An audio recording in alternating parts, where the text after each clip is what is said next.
When people talk about the Force Unleashed games, they say how Starkiller's overpowered, or it has bad storytelling, or it was never even canon in Legends continuity anyway. And all of that is completely true.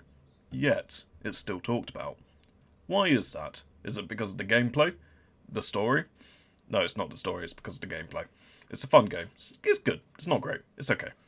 Welcome to Old But Gold, the series where I go back and play old, well-received games for the first time and give my thoughts on them.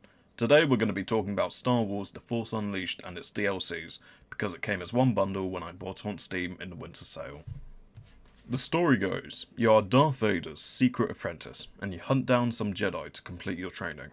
One of the Jedi is Shaak Ti, who gets killed for the millionth time in any continuity, and the other is called KOTOR, which I think is a reference to Knights of the Old Republic. Anyway, Vader betrays you because the Emperor found out you're a side hoe and throws you out a window.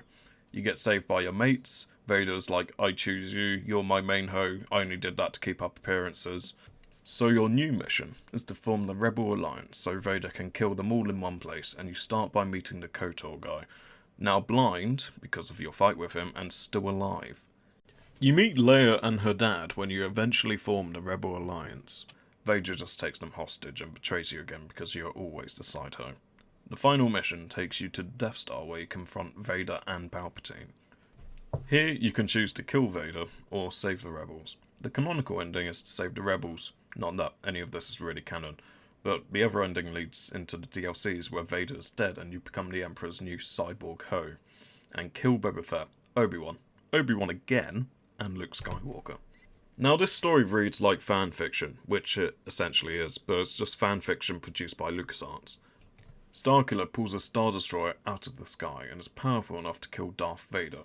This wouldn't be as much of a problem if the dialogue was good as well, but it's not anything to write home about. Returning characters like Vader are well written, but all the new characters including Starkiller have prequel level dialogue. There's also a prequel level romance between Starkiller and his pilot Juno to go along with it. But fuck all that, because the gameplay is brilliant. It really makes you feel responsible for the hundreds of murders you commit. But seriously, there are so many lightsaber and force tricks that you have at your disposal that I forget about most of them and just use force lightning. It's the one thing missing from Jedi Fallen Order, the lightning. It's so much fun. It's weaker than preferred, but then again I'd have it so 1 second zap is an insta-kill. Another thing that makes it superior to Jedi Fallen Order, and this is the last comparison, I swear the game is mostly worse than Jedi Fallen Order, is the customization. Mostly the skins, because in both games you can change your lightsaber to different extents. You can play as so many different famous Star Wars characters, which is even more fun when you pit them against themselves, as you can tell by my other videos I've made recently. It's also the closest we'll probably get to a C-3PO video game if anyone actually wants that. The boss battles can be tricky, especially playing on hard difficulty, and they can get quite repetitive, although they're not all the same and each boss has their own strengths and weaknesses which you can exploit or watch out for. I mostly try to force lightning them, or push them into stuff.